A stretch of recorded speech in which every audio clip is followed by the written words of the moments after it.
Hey guys, you're tuning in to an exclusive collaboration between Radio Pulse and The Redstone, NUS's very own philosophy undergraduate journal made by undergraduates for undergraduates.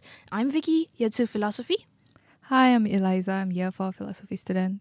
Today, as usual, we're accompanied by some of our philosophy professors. Do you guys want to introduce yourselves? Hi, I'm Lavinia. I am an assistant professor at the philosophy department. I work in logic, philosophy of mathematics, language, a bit of metaphysics as well. And I've been here for almost 5 years. I'm Ethan. I'm an assistant professor also in the philosophy department. I work on stuff like philosophy of language, but also lately more sort of like political philosophy and epistemology and things like that. I've been here, I don't know how long, but it must be at least a little bit longer than you because I distinctly remember having gotten here before you did. True. Have you guys known each other for a long time? I think we met in Munich, if I'm not mistaken, back in like 2016, 2015, something like that.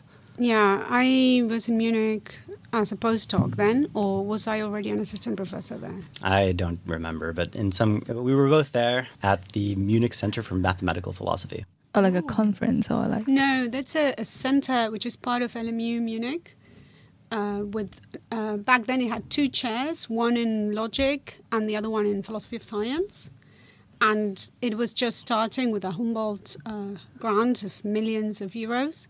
And it hired a lot of professors, like assistant professors, which are temporary positions, about 6 years, and then a lot of postdocs, and then a lot of PhD students, but mostly master students who were coming from different sciences to do philosophy, especially philosophy of science and logic. And there was like a 2-year master's with several courses geared towards those disciplines. It was a really cool thing that was just starting, and now it's more established. So you were teaching there? You guys were teaching there? No, I was a visiting PhD student. I was there for 1 year as sort of like a traveling person. There's this thing called the Deutsche Akademische Austauschdienst, which is a German organization that gives money to foreigners to come study in Germany for some temporary period of time. I think it's like some academic exchange sort of thing.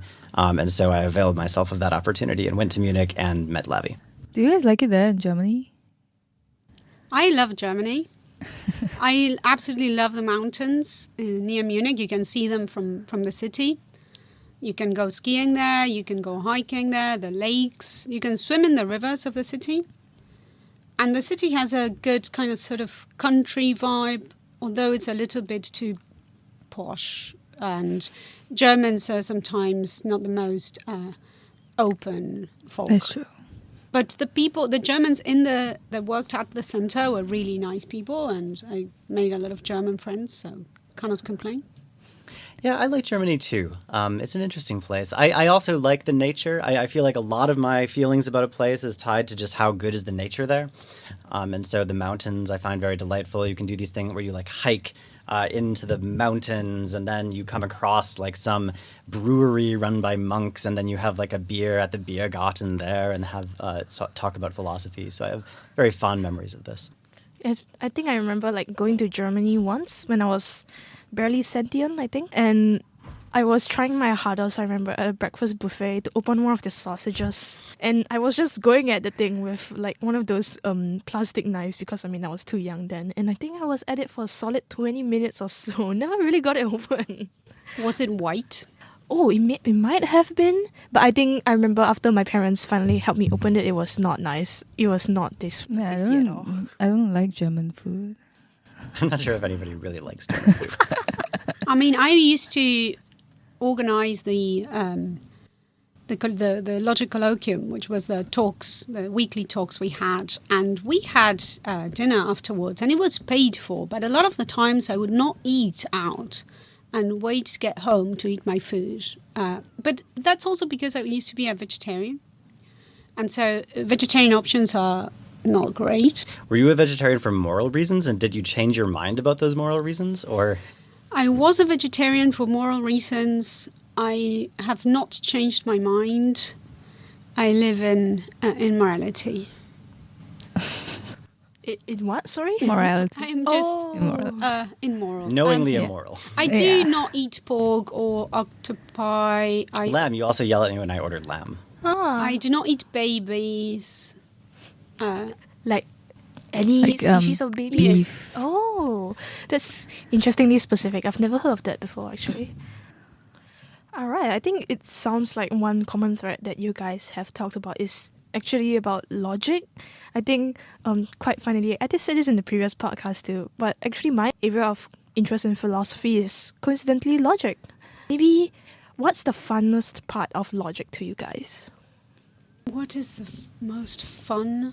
I think I'm enjoying at the moment thinking about higher order logic and how one can do metaphysics in it or just philosophy in it, when one can talk about properties or modalities. One can at the same time get rid of the paradoxes or the issues that the theories of properties and modalities and so on typically have. I find that quite interesting. But for me, I think the common thread of my work in logic has been in connection with quantifiers, quantification, generality. I find that quite fascinating. I'm not sure it's fun, though. I mean, it's fun for me, but is it objectively fun? I'm not sure. I'm having like a concerning amount of fun in my 3250 for the listeners' context. Neil That's Barton. that's a module, quantification and modality. I'm having a concerning amount of fun there, I think. Why are you concerned about the level of fun? I wasn't aware that I would have fun staring at a bunch of symbols. I think my mother came over and she asked, "Are you drawing something?" And I looked up at her like I was doing a counter model. And I was like, something like that. But the thing is about students, for philosophy students in NUS, it's like there is no in between how much you like logic, right? It's you either like it or you hate it. So if you like it, you'll be doing with a lot of similar profs that like you would know them. But then if you don't, you seldom see the other side of the profs. So we find it very intriguing. We find it so funny when it's like, oh, I like logic, and then like you just go all the way down. And then like people who don't do logic is like, we have still friends, right? But then we can never take the same classes every semester. You know what I mean? Have you found that this tracks any other sort of like social divisions or anything like that? Like, are there two sort of groups, like opposing sides? In philosophy, well, maybe one of my friends, or rather, I said this story earlier, but I'll just say it again, is during like my philosophy welcome tea, a bunch of well-meaning seniors asked me like, "Oh, what area of philosophy do you like?" And in all my like new year one naivety, I looked up with them like big round eyes. "Oh, I like logic." And then Right. they were all like, Oh my God. Oh, I see." Yeah. Some of them are really scared. I think when I was in year one, they were talking about some things in logic also.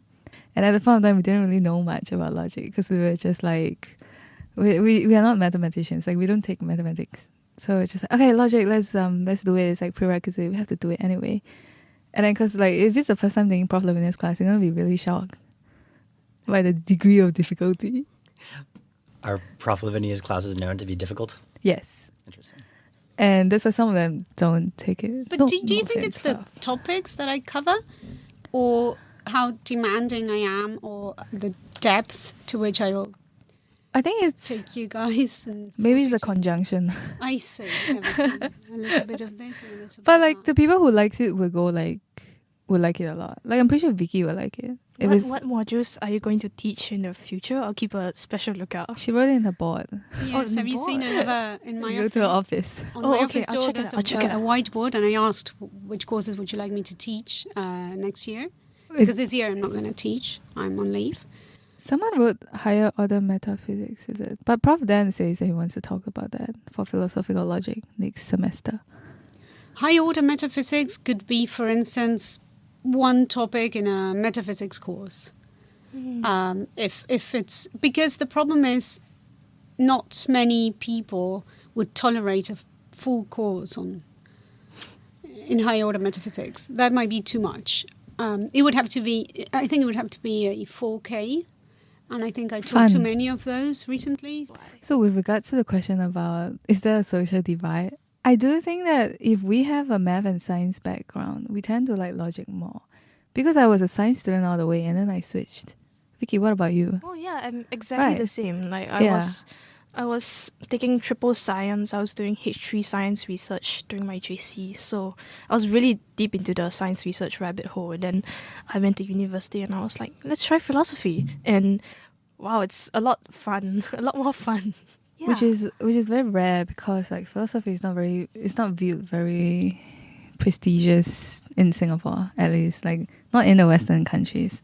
But then I realized something is that philosophy professors are like really good in math and science, but also good in humanities. So it's like the best of both worlds. Which is why when I researched, like when Prof. Lavinia took literature and mathematics, I thought that was like quite an interesting combination. Only philosophy professors will take it. Literature and mathematics. Yeah. It is a bit strange. I think this is why I didn't go on to study literature and switch to philosophy. It was not a great combination. Is it? Uh, What about philosophy and mathematics? That's fantastic. Yeah. That's very. They go together very well, and they complement each other very much. And I think it's quite common also to study those two things. What do you think is the reason why literature and philosophy are less complementary? Oh, literature and mathematics. Why are they less complementary? I don't see how you can. I mean, unless you're going to write a novel about mathematicians, and I actually like those very much. What about Flatland? Have you ever read Flatland? Yes, that's yeah. Well, that's very fun, but how much of that can you do? And also, I don't think I'm a very good writer. But maybe there is a niche there to explore. I felt with philosophy and mathematics, at the same time I could take things from mathematics into philosophy and vice versa and benefit from that. I didn't see that happening with literature. But this is not why I switched. But what about Profi then? Why did you switch from mathematics to philosophy? Well, when I went to university, I didn't really know what philosophy was. I don't know what it is like in Singapore, but in the States, you don't really take philosophy in high school, which I actually think is like a gross mistake. I think it's like really, really bad. I have no idea actually who was it who decided of the fields which we would teach high school students. I don't really know who is the boss of that. But it seems to me that everybody would kind of benefit from some logic, for example, just for kind of clarifying thinking and also maybe some basic philosophy. So I went to university, and of course, you decide to study what you know, and what I knew I liked was mathematics, and so I tried to do that. I guess in my case, the switch to philosophy happened when I took at the same time a kind of pretty hard analysis course and also a philosophy of mathematics course where we read like Frege and Russell and these people. And I took this with I sort of convinced a lot of my mathematics friends to sign up for the philosophy course as well, because I was like, well, we should really know the philosophical foundations of the things we're doing, like where do these axioms come from, etc. And all of my friends hated the philosophy course and just did the math course. And I sort of got bored of the math course and really loved the philosophy course. And so that was the beginning of my switch. Super cool. Probably had the same. Do you kind of have the same sentiment? I was studying literature and mathematics, and I was asking philosophy questions in class. And at some point, the math teacher was teaching set theory, and of course, I was all over the place asking about the universal set and why there's no universal set, and whether we can produce a theory that has one, and so on and so forth. And then she lost it at me and yelled, "This is not philosophy class!" And I took the hint, and I went to philosophy class. But I did not drop mathematics, I dropped literature. And literature, the same happened. I would write a little story as I was told, and the story was not very well written, but the idea was cool, I thought. And so they were like, yeah, the idea is very cool, but this is literature, not philosophy. And yeah, and again, I put two and two together. Do you have your old stories? Can we read them? The one that triggered that comment was one about, so it was a story that was supposed to be describing a scenario and something was going to happen, but at some point it just stopped, and actually it was describing a picture at a museum that somebody was observing. I do not have it, but it was very poorly written. To segue a bit, I recall the whiteboard Prof. Lavinia set up in the philosophy in front of your door, Her in the office, philosophy hallway, right? Speaking of the philosophy hallway, I find the NUS philosophy hallway quite charming. I remember at some time, I can't remember which prof put it up. There was a massive mind map about why you should study the history of Who is it? philosophy, and it was asking your opinion as a reader. So it was like, do you feel that history of philosophy is important? If yes, go to bubble. If no, go to another bubble. And then there were at least like 30 bubbles on that singular double A4 piece of paper with a magnifying glass taped or tied on a string and taped to the wall. And I stood there for 15 minutes after I can't remember what midterm. So, I mean, I've never seen anything like this in any of the other faculties. Yeah, philo profs are Hallways? really weird. Yeah.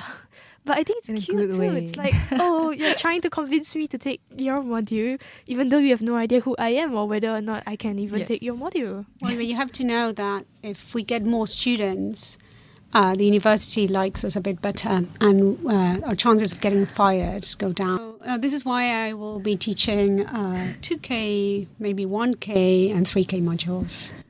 I see. But I From think now on. philosophy is quite an important subject. I've been telling my friends, or I've been telling people around me, if they're interested in philosophy concepts, they should really just go and take it as a minor. I think 4Ks are more fun than 1Ks and 2Ks.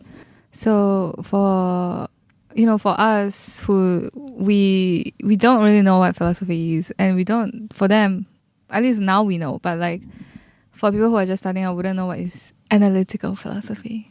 They just know I'm interested in like religion, or like I'm interested in physics. I mean, I really like physics, so that got me into philosophy. So at least I was more of an analytical part. So I wasn't that like shocked when there were a lot of mathematics. But some people, they may like more like Conti stuff. And when they get in, they're like quite shocked, and they're like, I don't really like the type of philosophy being taught here or something. Yeah, philosophy is a subject that can be very intimidating for new people, I feel, because of the wealth of technical terms that we employ. Like, I told my friends, because they asked what was philosophy about, and I was like, epistemology, there's metaphysics, and then I lost them already after those 2 words. So, Exactly right. yeah. Do you guys have any tips for maybe people who are interested in coming to NUS and taking philosophy? I mean, I would encourage them just to take or sit in on philosophy classes. I mean, it is true that philosophy has a lot of technical terms, but I think compared to a lot of other disciplines, philosophy is a little bit more, I guess, shallow in the stack in a sense, because I think you can go and take a 4K module in a lot of cases without a lot of like 2K modules backing it up in a very specific way. Like most technical terms that you introduce, even in a 4K course, you define in that course. And so, like, while there might be, especially for logic, a little bit more of a, you have to do this and then you can do this. For a lot of philosophy, I think you can just kind of try it. And I think most people could benefit from taking like a lot of our philosophy courses. I'm not sure if you need to be interested in the topic. So maybe if you like, I don't know, mathematics, you can take philosophy of mathematics. If you like thinking about the mind, you can take philosophy of mind. The philosophy part is not going to be particularly difficult. I agree with Ethan, but you need to like the basic topic. Otherwise, it is going to be hard. Yeah, I mean, obviously it should be one that has to do with things that you're interested in, but I guess I would claim that almost every person is such that some philosophy course should be of some interest to them, I think. Because, like, really, philosophy doesn't have as tight a disciplinary boundary as some other things. Like, if you ask, like, okay, what's, like, biology about? It's, like, about biological systems. Like, what's chemistry about? It's the way, like, molecules come together. It's, like, all of these things have very circumscribed area of content. But, like, philosophy can sort of be about anything. Like, there's really a philosophy of a lot of different stuff. So like for any topic, there's basically the philosophy of that topic. And so I guess what I would claim, and this could be wrong, is that any student at the university is such that there's some philosophy course that would be interesting to them. That's super cool. I have a question actually. And it happened when I was in year 1 or year 2 when someone of another major was asking me why did I choose philosophy? Like, it's quite a useless degree. And I was kind of sad because at a point of time, I wasn't well informed enough to kind of say why is it not useless. Because I chose it just because I thought it was fun, right? And it would be hard to say like, oh yeah, it can get me jobs, but like what jobs can it get me at the point of time? So what do you guys think about people who hasn't really taken philosophy as a major and think that it's not really practical, it's not really useful in that sense? I mean, the question about usefulness is always relative to a person. So useful to whom, I would ask. I suppose if you managed to get a job in philosophy, it was pretty useful for you. It was pretty useful to me. And I guess that's about studying philosophy. It could also be useful because there are jobs that you can do outside of academia that hire from the philosophy pool. For instance, AI jobs are interested in philosophers. I heard that hedge funds like Jane Street, for instance, are interested in analytic philosophers and their sort of like way of thinking. And there are many companies, and Google is also interested in that. So it could be useful even if you don't get a job in a traditional philosophy job, right? But then I guess that's mixed up with the question whether philosophy as a discipline is useful to society. And that's a very different kind of thing. I guess that to some extent, yes, because philosophy has spawned several disciplines. They were very useful to society, like, I don't know, computation, right? And many others, right? Psychology, etc. But in itself, I don't know. Maybe Ethan has thoughts about that. Well, yeah, I would also think that like usefulness is just relative to an aim or something. Like something can be useful for achieving an aim. But I guess I would agree with Lavi that philosophy can be useful for a bunch of aims. But I also think like there's also a question like not everything can be good in virtue of its being useful for some other aim, right? Like at some point there have to be aims that are like good in themselves, because otherwise it would sort of just bottom out in nothing. It's like this is useful for that, that's useful for that. A is useful for B, which is useful for C, which is useful for D, and then nothing, like there's no grounding out of things that are actually just intrinsically valuable. And one question we ask in philosophy is just like which things are intrinsically valuable and why. And in a way, it's like if you do a bunch of stuff that's useful for ends that turn out to be bad, then it's like you haven't really gotten anywhere. Like if it's like I'm going to build, I don't know, a doomsday machine and destroy the earth, it's like I can have things that are useful for that aim, but that's a bad aim. Don't do that. And so, like I think philosophy does ask questions about what is intrinsically valuable, and I think it's useful to think about that, especially when like we're in a state where we may not have a clear idea about what those things are.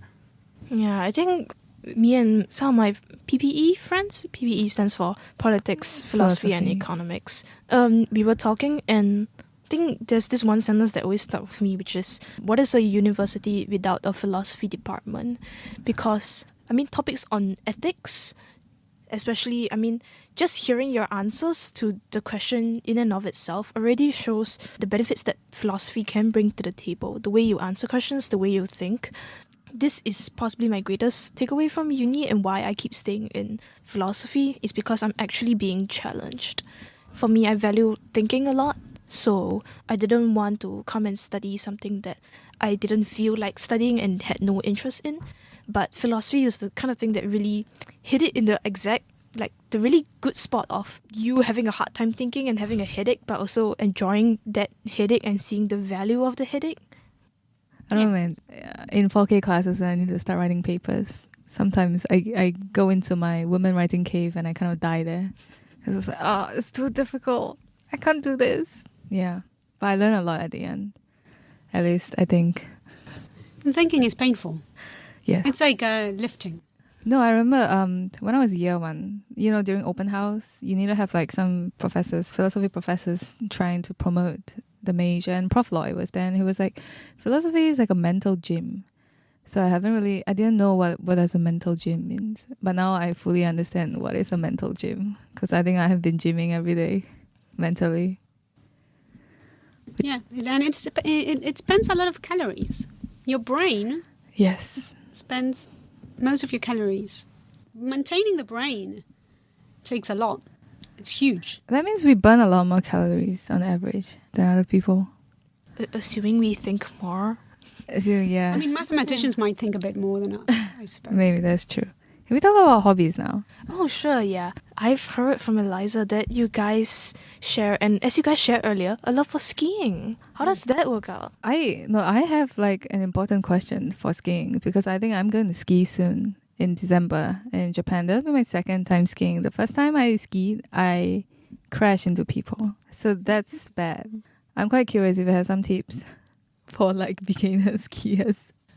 I would say save some money and get yourself a couple of lessons in the morning, and then in the afternoon go apply what you learned, and then after 1 week you'll be able to enjoy most slopes. Why will I save money if I go for classes? Because they're not cheap.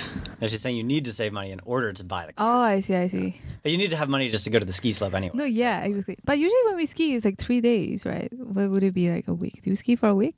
If I can, 100%. But it's just like something that so you don't ski all the time, right? And sometimes a few years pass and you haven't skied and you feel like you might have forgotten a bit. And it's not really forgotten, but you need to somehow bring it back.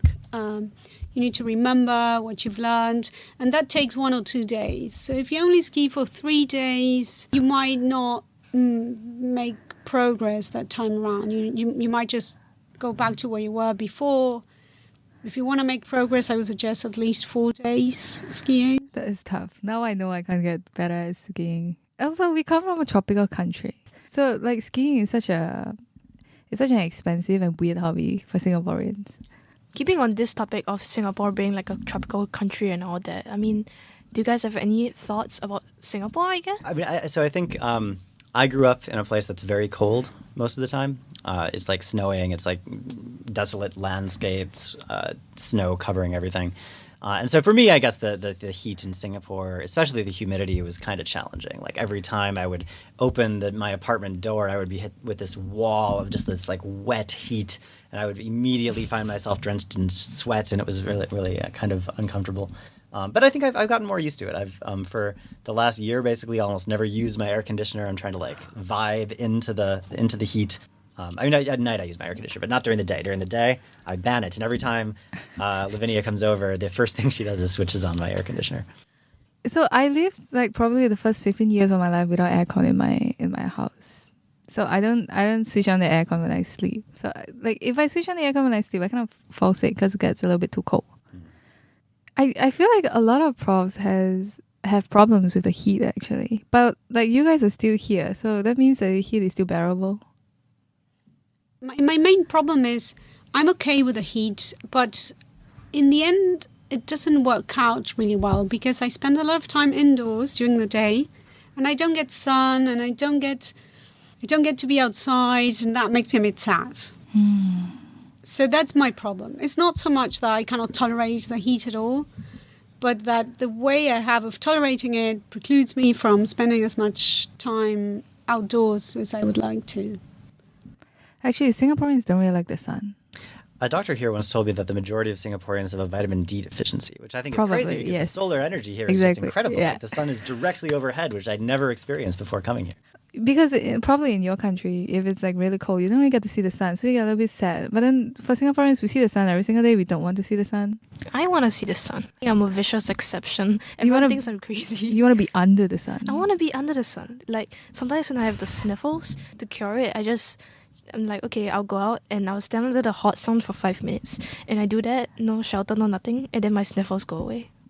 It's not a crazy idea. I mean, for a long time, doctors throughout Europe were like assigning tuberculosis patients to go to the Alps and just like get the Alpine air and see the sun. So I feel like it's at least got an old tradition behind it. And you're not the first Singaporean that says something like that. It's just that the UV rays is quite strong. Yeah, just slather on a lot of sunscreen and then it gets like inconvenience. Like, oh, we have to go out. Do we put on sunscreen and all that? So do you put sunscreen every time you go out? yes. Wow, Yeah. I don't. Yeah, that's the thing. Like, it's something I realized is we take care of our skin a lot more because of the sun. But I don't see a lot of like Westerners doing that because you guys like the sun a lot. I'm lazy. I often just forget. I was on a tropical island a few weeks ago and totally forgot my sunscreen. And Did you get basically sunburned? my entire layer of my skin peeled off. I'm probably going to get cancer. Oh very soon. no, that's tough. Okay, Probs, you like cooking? I do, yeah. I think we both do. But I like baking more than cooking. And my sense is that Lavi and I have a very different approach to cooking in a way that makes sense why she would like baking. So I feel like Lavi likes sort of very precise measurement, yeah. measurement and like almost as if you can like get the formula precisely right in, I don't know, some tradition of an Italian grandmother or something like that.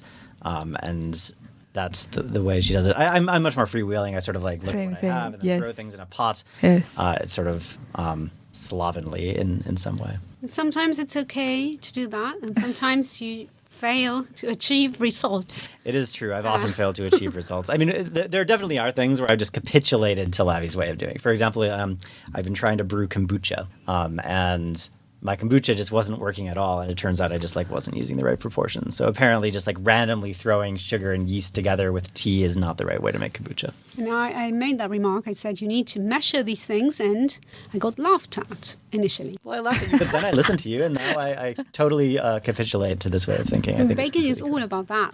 But I do agree. I mean, Ethan makes really good curries and does not measure things, I'm sure. And I have nothing bad to say about that. I think it's fine when you're cooking some savory meal, like a curry or a wok or something like that. When you're baking, if you miss 20% of something, for instance, or it just doesn't work. The level of precision should be appropriate to the kind of thing that you're making. Doesn't Aristotle say something like this in the Nicomachean Ethics or something, where he's like, the amount of precision that you need in a philosophical text is like relative to the precision demanded by the subject matter. It couldn't be Aristotle, it could be someone else. I can't remember.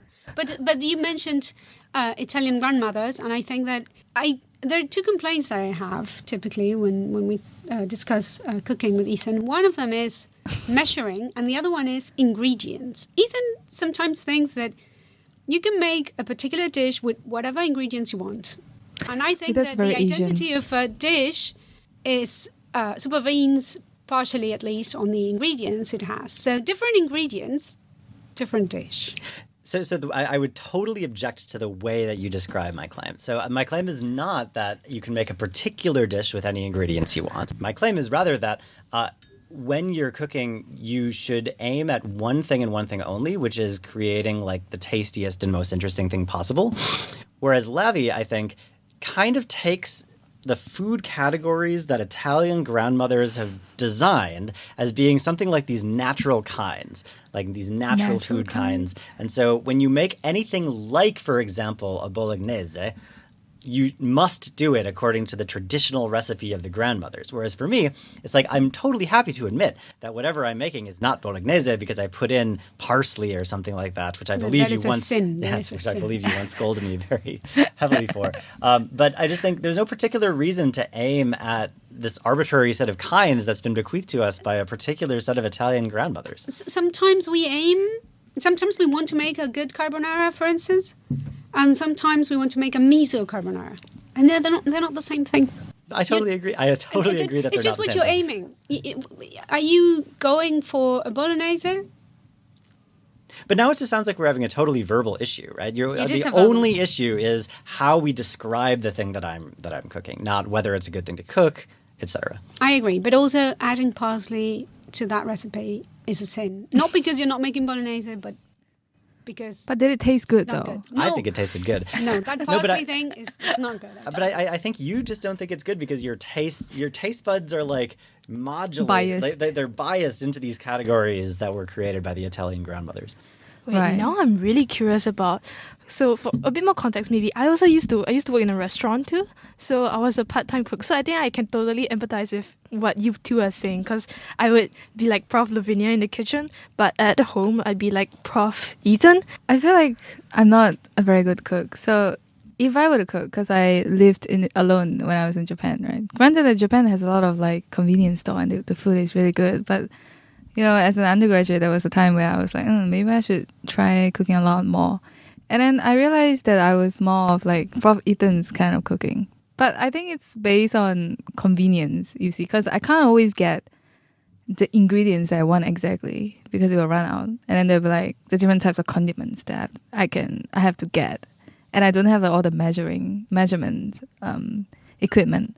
But I think it's because I cook more Asian cuisine. In Asian cuisine, even for like grandmothers, whenever I ask them, like, so how much do I put in? And they always like just look at it and put it in. Yeah, you just aga. Like, just kind of... What is the word? Agaga? Agaga is what, Malay? Like eyeball it? Yeah. But it basically means that like it's the equivalent of measuring with your heart. Like maybe an estimated intelligent guess at how much you would need. That's actually what I usually do most of the time because It's a very Asian thing, I like feel. to taste Malay and then language. see, okay, this needs to be a bit more sour. Then I would think about a sauce that's a bit more sour and I'll complement it to what I'm making to try and balance it out because that's what I like to cook. Yes. I also cook like that sometimes. It's just... So when it's savory food, I insist on using the right ingredients, but I do not measure everything. But when it's baking, Of you have course. to do both. That's why I don't like baking. It stresses me out. So I feel like baking is like a rich people thing. It's because you need to buy all the equipment and then you gotta like have like the weighing scale thing. But like in an Asian household, why would you have that? You just throw it in and then you eat it. It might be a rich people thing in Asia because you guys don't use the oven so much, and especially in Singapore, right? Yes. It's so hot. But actually in the West, I think the oven is not a luxury item. It's just there, like a fridge. People don't have fancy ovens. You typically have a crappy oven. And everyone has one, even the poorest person. It's not an option to not have an oven. In a way, unless you're really poor, you don't even have a house, basically. Is it because the cuisine kind of needs it? Yeah, exactly. So a lot of things we just make in the oven. Like, for instance, the easiest thing you would make if you have people coming over would be you just chuck a chicken into the oven with potatoes around it and salt and pepper and some other veg, maybe onions. And When I was in year 1, Sem 1, I stayed home a lot and then I had to cook my own meals a lot and the oven became like my best friend because we had a smaller one. We had a big one and a small one and I would just make like come from a just rich one household. chicken leg, then just chop out like a singular potato and I'd do exactly like what you just said and it'd be so good. right, and it's very easy. And Is it because the measurement has to be precise though? I think I'd gotten used to cooking to the extent in which I could precisely calculate how much seasoning I'd need for the chicken leg for it to not be too salty. So that helped a lot. Yeah. Usually we just do instant noodles, you know. You can just like cook, however you can. Just choose the degree of softness or the hardness of the noodle. So you don't really care much. So Vicky is doing something that is a lot more high effort. Then when I had more time, now I'm just Exactly, the you instant see. noodle gang. Now we're just like whatever. We just skip meals. I have two modes. Mode one is I need to feed myself something healthy, and then I can eat something really boring, like, I don't know. I heard some Chinese people make fun of us for that. But for instance, I can eat Salad. a carrot, a salad, right? Things like that. Just boiled eggs or soft boiled eggs with some tomatoes and some salad things in there, broccoli, I don't know, sauteed broccoli, something very simple. And that's my mode, like, that's what I do almost every day. When I'm going to eat something that is sort of unhealthy and calorie dense, I ask myself, is this worth the calories? And only if the answer is yes, I eat it. So for instance, I would not eat ice cream from the supermarket. What about a chocolate muffin? I would make my own chocolate muffins, and I think that unless it's a very good bakery where it's going to be super tasty, it's probably not worth the calories, and so I would not eat it. Are you more sweet or savory? I don't like sweet things at all. I only eat savory things, basically. I'm the opposite. Yeah. Does that mean okay? So what's your favorite dish to cook? Yeah, like can we have some signature recipes? Yeah, so in my case, probably it would be a specific chicken curry. And there's a history behind this. When I was in grad school, I lived in this kind of falling down house in the Berkeley Hills. Wow. The rent was very cheap because it was built on top of a fault line, the Hayward Fault. And so half of the house was like pulling apart from half of the other house. There was like holes in the ceiling. There was a pretty bad living environment, to be honest. However, it was good in another respect. Namely, I was living with like my best friends who were grad students and we were all talking about philosophy all the time. We would have these big like parties for the entire department. And it was... in your house? In our house, like yeah. The broken, rundown... Yeah, I mean, disintegrating. For all that, it had a brilliant view of the Bay Bridge. I kind of miss it. But in any case, at these parties, for the people who made it to like 2 a.m., 3 a.m. or something like that, it became tradition that we would find whatever ingredients we had and cook just an enormously spicy curry for the people who made it to 3 a.m. So the curry would be what type of curry? So it's a total sin according to Lavinia. It's a curry that has it has some features of like an Indian kind of masala thing, but also some spices that would be more at home in like kind of northern Thai with like basil and fish sauce and stuff like that. And like lots of turmeric. Usually you like coat the chicken in turmeric and fry it that way. So I mean, Lavi would say we should all be in jail probably because it doesn't like no grandmother would have cooked this thing. Only this like specific constellation of people with a specific set of ingredients at 2 a.m. in Berkeley, California would have cooked it. So anyway, I sort of carry on that tradition by making a curry like that, which Lavinia has tasted and admitted is pretty tasty. So why are you accusing me? I like to try new things, mix new things that nobody has ever mixed before, not even grandmothers. I'm happy with that curry. I actually asked you for the recipe. That is true. Well, how do you make it then? So you just... I mean, so you chop up some chicken, you coat it in turmeric, fry it in peanut oil, and then you fry up some like mustard seeds, at least maybe 20 like chopped up red chilies, a bunch of ginger, sort of toasted coriander and cumin. Very Asian, yeah. Yeah, and then sort of fry that up, and then a bunch of onions, cook those down, some tomatoes, cook those down, throw back in the chicken, maybe some bell pepper, like kind of whatever you have. Yeah, it's like, I feel like it's the ingredients that make it, also the condiments that makes it taste usually really good. All the salt comes from fish sauce or shrimp paste usually. Super cool. Anyway, I love this curry. I cook it a bunch of times. Yeah, I love to make pasta. Tagliatelle. That is not filled pasta, so it's kind of easy to make. You just make the dough and then you cut them.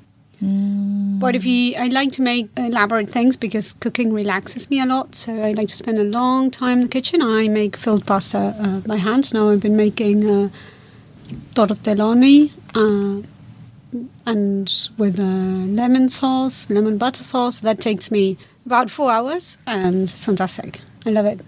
You like it because you can make precise measurements? No. I eyeball the filling. The filling is completely eyeballed. Okay. I just take some ricotta, mix it with some spinach. I have no idea about the quantities. I mean, I know how much ricotta because I have to buy it, but the rest is just thrown into mix.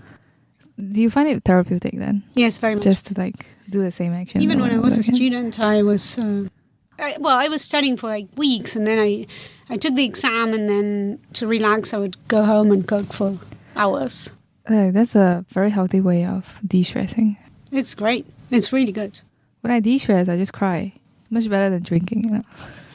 But the other day we were drinking this cocktail that Dan made for us with cherry liqueur and Talisker. I believe it was Talisker and some specific cherry liqueur that you procured from Poland. Yeah. Yeah, and it needed something, and so we had a little think, and we ended up adding hazelnut, like Disaronno, and that balanced it up. Yeah, it was delicious. We had to really think about the flavor profile. Yeah. But it worked. I make a mean watermelon vodka. Watermelon vodka? Can you describe that more? Sure. Basically, you have to get lucky with the watermelon too, because the watermelon has to have the right degree of sweetness. It can't taste too much like watermelon. If not, it's gonna overpower the vodka. But I use Grey Goose. Then I just mixed it in about like 3/4 watermelon. You crush it up to get the juice, but you can add a little bit of pulp for taste too. And then the rest just cold vodka. And then that was a hit with a lot of my friends. Some of them, I can't remember when I made it, but they still ask me about it now, even after all those years. That sounds really good. We should commission you to make it for the end of year philosophy party. I feel like I will drink if I have the money for it. Well, yeah. in Singapore, it's just they Yes, tax alcohol exactly. in an insane way. I feel like That's they why. should really, if anybody in the PAP is watching this podcast, I think they should really evaluate this law that taxes alcohol at some insane But amount. I do think that the government just don't really want us to drink. But who's going to drink? Like, most of the population is of Chinese origin, and the Chinese in China don't drink that much. You think they do? Well, The Malays don't drink, right? Oh, Yeah, for yeah. sure, And for the sure. Indians Well- are very few, and the rest is other. Well, I've had a few times drinking with my friends in uni already. I mean, I think especially for some halls, the drinking culture it can be Yes. quite strong. I see. Yeah, I don't know if you Clubbing, guys have heard about drink. probably like all the undergrads know about soju and whatnot, and then all the different combinations. So you can have soju with Yakult. The other day That's I too tried sweet, man. soju with acai. I agree. Right. Yeah. I prefer like I've bitter seen that stuff. at 7-Eleven, but I've never dared try it. I do not like soju. Oh, I don't It's like just it. I used to sweet, only I like think. only the original flavor because I didn't like the artificial ones. But also, if you want to drink soju, just go to Korea or Japan. It's much cheaper. I just feel like it's not worth it to like. That's Drink, very true. yeah. I only buy it when it's on offer. Mm. Yeah, what is even worth it in Singapore to buy? Well, we've been trying to brew beer. Yeah, we had this idea that since alcohol is taxed so high, we could seize control of the means of production in some very local way Super and brew cool. our own beer and enjoy the fruits thereof. But It is entirely legal. yeah, Yes. of course, we legal. checked a billion times. It was totally legal. There's a place where you can buy the equipment. We made a few attempts. What resulted was, I think, beer. Like, it definitely had alcohol, and it's sort of, you would drink it and you would think this is beer. However, it was not a particularly good beer. I struggle in Singapore. Like, one of the things with the heat and humidity is anything fermented or anything. I really struggle to get the right proportions. I like even just sourdough bread. Like, I loved baking sourdough bread. I tried it in Singapore like 5 times, and the humidity just kind of like destroys the thing. I think the real bakeries here probably just do it in AC all the time or something. They do, but if you're not going to do the AC thing, you just need to reassess the timing. It happens much faster. That's it. Well, but that isn't. But there is a point in which it's fine. But for sourdough, you can't really depend on, like, it needs that the bacteria can develop alongside the yeast. And so if you have the yeast just going haywire, you're not going to get the kind of like sourness developing. And so Fair. I was talking about proofing, like for instance, cinnamon buns. You don't need that to happen. You just need the thing to proof, and it proves just like much faster. I've certainly never eaten a cinnamon bun in my life. I think you have because I made them for the department tea. Do you remember that I tasted it? I'm pretty sure you did. I mean, if you made it, it was probably good. Lavia is a quite really, fine. it must be said that Lavia is like a brilliant baker. Like, everything that Lavia has created has been really amazing, except for that one time. What was that? Well, it was the pumpkin Yeah, Halloween there was some pie, pumpkin right? Halloween thing. That It was was horrible. a disaster. Yeah, Yeah. it was horrible. So if you weren't a philosopher, you'd be a baker. Yes, I would actually. That's probably true. Yeah, I would actually love to study. I would go to your pastry shop to buy. That would make a really good like title for like a show or podcast or something. Philosophy and pastries, and then you would Ooh. make your pastries while talking about philosophy concepts. Oh, that's That cool. would be really fun to watch. So one idea that is not exactly that I had was that you can teach almost everything that is taught in high school through By baking. Well, perhaps baking and cooking. But chemistry is the first thing, Yes. right? But every mathematics pops up here and there, of course, in its most basic form. But you still have to understand the numbers and the quantities and so on. And then you have the cultural aspect, the geographical aspects, a lot of plants and animals that you're killing to eat and things like that. And it turns out to be very good if you have, for instance, I have a son and I have a niece, and I cook with them and I teach them a lot of things. And it's incredible how much you can learn, even to repair a machine, for instance, because the machines you use break all the time. You have to open them and fix them. It's great. Yeah, it's a very hands-on thing. I think I had something similar, but we called it like, I can't remember, something like cooking class, and then they taught us how to make a fried rice, and then like this When? thing called lo mai kai, breakfast glutinous rice. It was really delicious, and then I lost the recipe forever. So my mom was very disappointed because she bought a whole bunch of aluminium trays for me to keep making the lo mai kai, and then I lost the recipe. No, as in like from school or like... Yeah, from school, like in secondary 1 and secondary 2. I didn't really like that kind of classes. Oh, you didn't like it? Oh. You know, we can't fry chicken, so we boiled them. You boiled chicken? Like, It's not a no, we wouldn't boil it. What do you call it? Like, would you call it deep fry them? deep fried when you have a lot of oil. Yeah, I forgot, but it's just really Grease? disgusting. Like when we do that, because we can't fry it because it's too dangerous. But like, anyway, Double boil? yeah, maybe that's the reason why the classes didn't really do me any good. I prefer like just studying. This conversation kind of reminds me of something that we talked about earlier about something like moral luck. Actually, it was my first time ever today hearing the term moral luck. So maybe if you guys could explain to listeners too, that'd be great.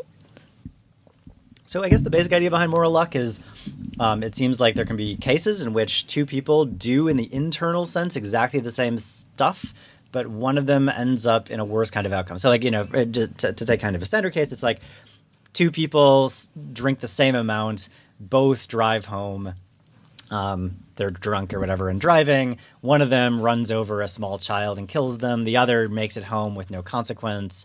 One of them, intuitively, I guess, people think is like some sort of murderer. The other is merely a drunk driver, which is like a lesser penalty than murder.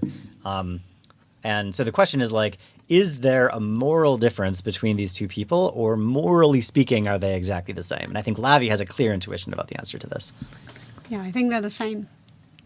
Yeah, so everybody who drunk drives is like as morally guilty as if they had murdered a small child, I guess. Well, no. I would question whether it's murder if, say, you had one beer and your senses were only very slightly affected and you have an accident and someone dies. It is not clear to me that you are fully responsible for that. I think that accident could have easily happened with 0 beers. Yeah, but the equivalence claim is true.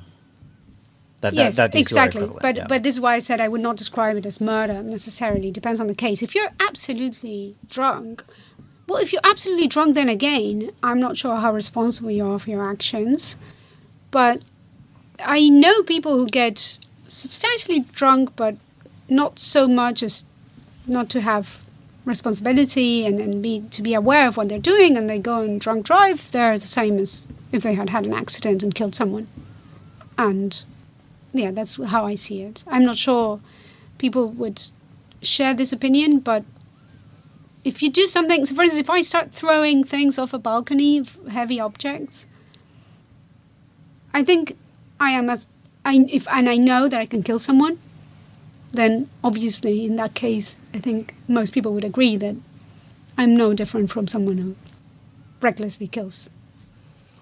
So does the crux kind of boil down to the concept of responsibility, or is it also a bit more of the luck factor? But I think it does play in, right? Because I think they can be separate concepts also when it comes to talk about moral luck, because I think it's entirely possible to create a scenario where, as Prof. Eaton says, two people do the exact same thing, but one person has like a horrible consequence and the other doesn't, but their level of perceived responsibility will be the same until the point in which the event happens. So that would kind of, but to them, like assuming you never knew that, let's say you caused an accident, maybe you somehow both got home like safe or something like that, I think the feelings of each person you also wouldn't change that much, right? Until you found out, of course. Yeah, which means it would be kind of an external perceived responsibility more so than an internal thing. Yeah, I mean, there's a bunch of interrelated questions. There's like a moral question. There's like a character question. There's also legal questions. Like, I guess it's a little bit of a challenge to say like why shouldn't anybody who's caught drunk driving be charged as if they had murdered somebody? I guess is a question. If you think that they're morally equivalent. Well, because I don't think the law should. The law and what's legal and what's moral should not necessarily coincide. And you don't think the law should The law should not be a mirror of our morality. So, like, why should there be laws against murder, for example? Because people don't want to get murdered and people vote. It's just a matter of like a majority's Can a law, the in your majority's view- will. I think it's immoral. For instance, it is not morally right to deceive a person. And for instance, if someone says, "Oh, can you point me to the next bathroom?" and I point the other way, that's not a nice thing to do. But I don't think it should be illegal to do that. I don't think it should be illegal to cheat on your partner, even though you make someone really, really sad, probably, and things like that. And I don't think the law should be. We should not have so many laws. I think as many laws as immoral acts, and also there are laws that we have that do not reflect any morality, like red light means stop. You shall not go if the light is red. Things like that. So. I don't think that. I do believe in the moral equivalence of both situations, but I don't think we should charge the person who didn't murder with murder. And I don't see why I would have a problem there. Yeah, that's fair enough. I mean, I guess that you might think that like laws shouldn't be that immoral. Like it wouldn't be great to have a law that says like you must murder somebody if you encounter them on a Tuesday and they're wearing a red shirt or something. You will have the laws that the people want, because the law is the voice of the people. The law is the voice of the sovereign. The sovereign is the people. I mean, I'm just... Perhaps Rousseau is not the Yeah, best. but we should possibly get into like why this view of yours combines with your other disastrous views to create this like very pessimistic view of the world that I feel like we're always arguing about. I see. Namely, like I think Lavi. I mean, maybe I'll try to characterize your view, and then you can tell me where it's wrong. Like, it seems like you sort of think everybody could easily be brought if they just had a little bit more power to do like really terrible things. And you sort of think like everybody is very easily corruptible. If you gave them just a little bit of money, a little bit of power, they would become assholes. And then you therefore think that everybody is as bad as if they're like a totally corrupted, bad, powerful person. Because of this, because you don't believe that you can, it's just like morally lucky not to have been corrupted in that way. I don't think it's everybody, but I think there are different tiers. But I do think that it's the overwhelming majority of people would do things that are unforgivable. I do believe that, but that's just like, what don't you like about that? Oh, I totally agree with that claim. I just think it doesn't follow from that they are now, before they've been corrupted, immoral. Like you sort of think for that reason, everybody is like we're living amid in this totally bad world where everybody's really bad. We are. Like, look around. Like, just think. It wouldn't be absolutely crazy if it so happened that the people in power are the evil ones. But so is There's this idea that power corrupts, right? And that's like power makes you evil. And so that's my view. It's well, like no, that's just a it's manifestation of a disposition it's not that you an had accident, before. but Like, then- if tomorrow I name you head of department, Do you have that power? I hope not, because I don't No. want to be head of department. I don't think I do. Also, we have an excellent head of department. Yeah, by we the do. way. But if tomorrow you became head of department, then whatever you do then would be done by you now. But the person who you are now, basically, plus or minus, but not, you wouldn't be a substantially different person, because that's not a life-changing experience, like becoming head of department. I don't think you're suddenly like, if I tortured you, yes, maybe, then you would become a different person, and whatever you do after that, perhaps it's not the same person, is not done by the same person I'm talking to now. But I think if you become head of department, that's just such a trivial experience in some ways. So I guess I'm thinking like, so there's me today. I have some consistent set of properties or whatever. Now imagine there's like two possible futures I could go through. I could become head of department, in which case I would become a mean, petty person, let's grant. Or I could become like, I could be elected, I don't know, some other position like search chair. And if like counterfactually, if I were elected search chair, I would become like a very patient and honest and person or whatever. Now I'm wondering, like, those are two different evolutions. I have very different moral properties in both of those evolutions.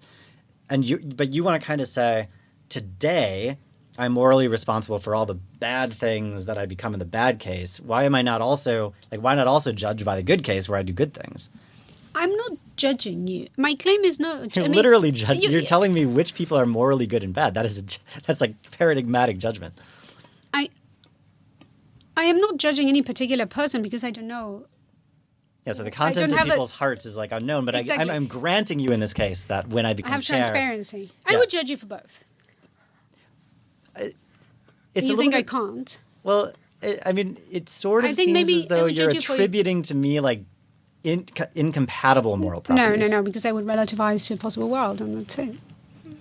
It's obviously not contradictory. I would just say a good person is one that does not manifest evil behavior in any nearby possible world. By nearby, I mean the circumstances of that person are not life-changing.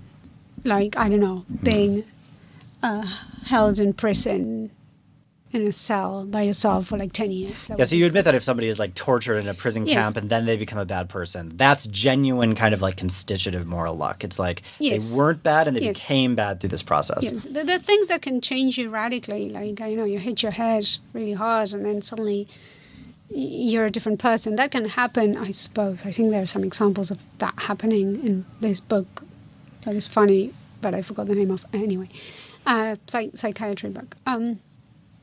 But most experiences, the kind of manifestations of immorality that I'm thinking about are way milder than that. You just see, for instance, if someone is getting... This is something that... I think a lot about my country, I'm sorry. But if somebody in Argentina at the moment has a job, and that job is going to end if someone else is voted in... Those people will be willing to sacrifice the welfare of their fellow citizens just to keep that job. And they could probably find another job or just adapt a tiny bit, but they are willing to lie and do things that are wrong just to keep that little kiosk. So you're saying these voting people for who somebody... Like, their everyday lives is very normal. They were not tortured. They just have a job. It's not even power. But do you think it's so bad to vote for somebody who best satisfies your interests? I'm talking about journalists in Argentina. Oh, you're talking about journalists who They would just lie through the teeth and say whatever they have to say so that the person that would keep on giving them money stays in power. All right, how about maybe a different situation in terms of moral luck? Let's say you have parents, okay, they're trying their best to raise their children. 2 children, let's say just twins maybe, and they devote exactly the same amount of so the situations that the twins grew up in are exactly the same. We assume that, it's impossible, but we assume that. So, but one of them turns out to be, rather through these experiences, they're not the best parents. So, some of them maybe they sometimes make questionable decisions, like maybe they're a bit too harsh on their kids when they're young and things like that. But after all this, when they grow up, they have 2 very different outlooks on life. So one of them is a lot more evil and power, but the other one is kind and whatnot. So would this situation also come into play for your moral luck thing? I think evil to the point of killing people, but more mean, more nasty, more willing to step over people for what he wants. I think that just shows that one of them is morally worse than the other. And that can happen, right? Because, unless you... I don't know. Say that they were psychological and neurological twins, right. They're living in twin universes or something, and then they take some seemingly trivial, different evolutionary path. It's not like a torture camp or something. It's just one of them is such that, there's some trigger word and they hear the trigger word and it leads them into some bad thing where they end up with this bad disposition on Earth, whereas on Twin Earth, that trigger word is not heard, and so they end up being just a fine, morally upstanding member of society. It sort of seems like... It's a lot of determinism for me. Sorry, what's the thing about determinism? It's too much determinism. I don't think that you can become evil just by hearing a trigger word. I guess it's what I'm thinking is a very minor thing triggers you to be on sort of just like a different trajectory, and that like and the trajectory develops your character in a different way. But I am thinking like counterfactually, if they swapped places, they would have evolved in exactly the same way as the other one did. So it's like both of them had this weird trigger word wired in their brain or something. If they hear the word Mickey Mouse, they all of a sudden like Okay, but that's get a a very little bit more unusual evil. situation. I'm assuming Obviously, that, it's very unusual. But no, like, but of course, I'm assuming that you haven't been programmed to become evil when you hear Mickey Mouse. and I'm not imagining that's like active programming. I'm just imagining that it's a weird counterfactual fluke. Well, then I am. Do you think regular people could have that sort of programming? I mean, I think that the influences on psychology are kind of, I don't know, not well understood. And it could possibly be the case that some minor thing makes a big difference down the line, especially in conjunction with like what happens to you along the way. Okay, so I'll revise my claim. I'll make it a conditional, provided that the moral character is a bit more robust than that, and only certain types of experience can shake us to the point to which a character will change.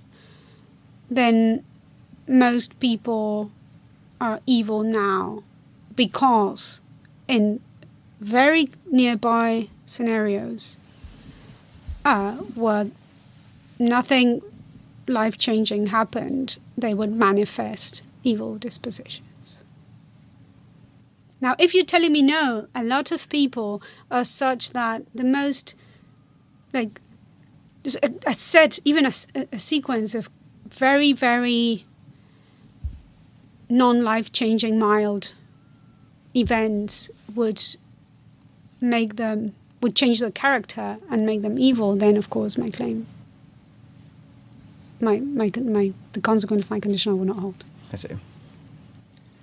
But I mean, I'm not claiming that people are evil because it's not a priori. It's just an observation. If you convince me that I have observed the wrong people, or the majority of people that I have not observed, I feel like are your friends are actually good. particularly evil. Right. Maybe I just read the news too much. I don't know. Yeah, like, Prof, you think it's everyone? Not everyone. I don't think it's absolutely everyone, but I think definitely most people, because what I see is that whenever people happen to be in some type of circumstance, which happens extremely often, they almost inevitably do the wrong thing. You don't think people can change, that they can become kind? I do think that, yeah. But I'm just saying what I observe. Okay, well, let's just hope that none of us here have any really evil friends that have just been unobserved this entire time. Maybe to close off this podcast, we'd like to close with a particular question. So, do you guys have any film or r/and show recommendation for our listeners out there? Oh yeah, and to probably then know what type of songs you like to listen to because you sing. Oh, I mean, I love music. I love a lot of different kinds of music. I sing in a choir, and I often also play some things on the piano. But I feel like for me, I just go in these like modes where I get really obsessed with one particular thing. Like I've been obsessed on the piano with Bach recently, and so I've just been playing a lot of Bach. Before that, it was Haydn. But yeah, my tastes are pretty idiosyncratic. Like I just randomly like one thing and then get really into it and do exclusively it for 6 to 9 months and then kind of switch to like something currently favorite song, a piece of music. I guess the thing that I'm working on most intensely on the piano is this Haydn E flat sonata. It's like one of his last sonatas, the English sonata. It's like they've got the melody that was like dun dun da dun da da dun da dun da dun. It's really nice. Anyway, I've been working on that pretty intensely. Super cool. Okay, Prof, do you have a book or a show that you want to recommend? A film was Yeah, is that a possible? drama. Yeah. Film, book, show, music. I Series. guess it's pretty wide range. Yeah. So something that I find really interesting in connection to what we were talking about is Lars von Trier's trilogy, American trilogy.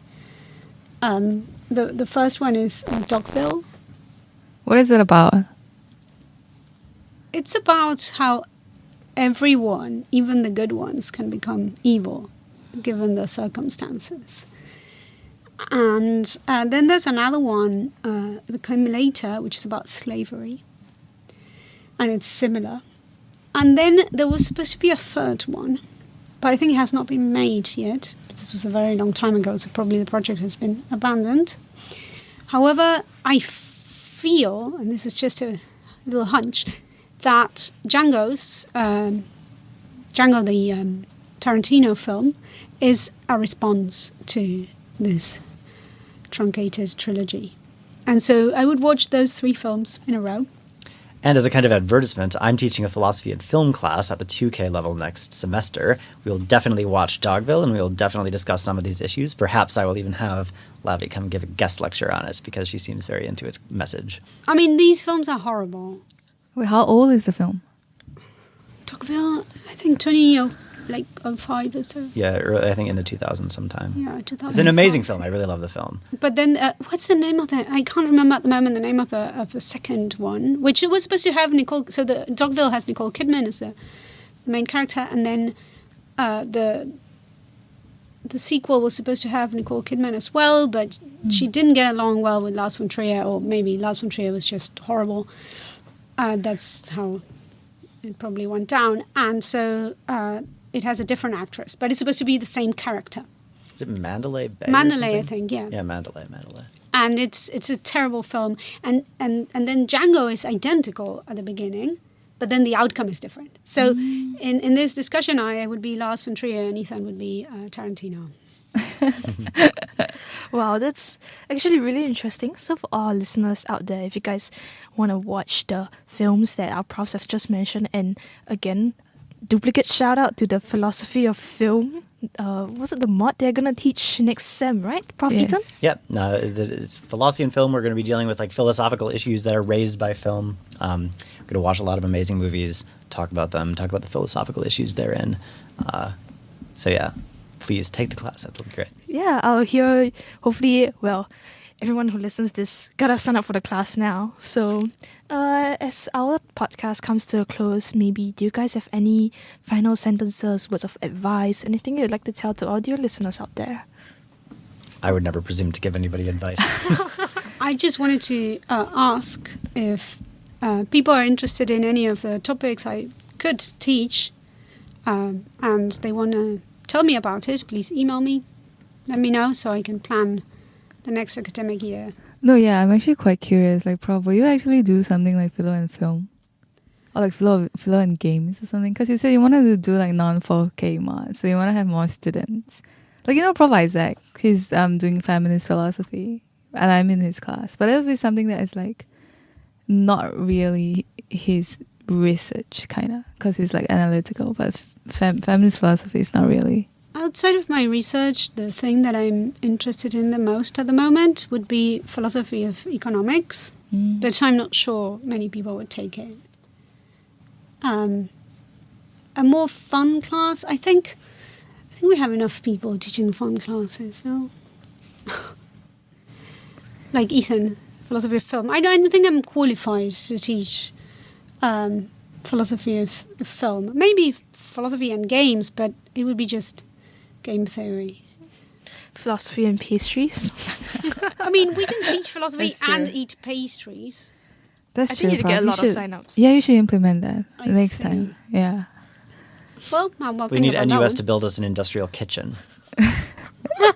I'm sure they have one. I just want to use it. That'll be great. Do they have one? I don't know. Maybe the food science people, but I don't Perhaps, think they would but- use kitchens more so than labs. That's a I good have no question, clue, actually. Well, for the philosophy of film, you should request a little projector. And I mean, I'm trying to set up some screenings. It's a little bit complicated to actually do it, but we're going to try to watch it on like a big screen. Yes. You definitely should not watch movies on your cell phone. So stay On your tuned for cell exactly phone. how it'll work. But you wouldn't be watching it in class, will you? That'll be like your homework, isn't it? Yeah, no, it'll be screenings probably outside of class, and then we'll discuss it in class. Yeah, so it'll be around like 2 hours long. Yeah. Yeah. Yeah, well, I think that was a really lengthy, I hope enjoyable discussion about film, foods, and philosophy. So with that, my stomach's really complaining now. So we're going to be ending the podcast and catch you guys on episode 3. Bye-bye. Bye. Thanks for having us. Bye.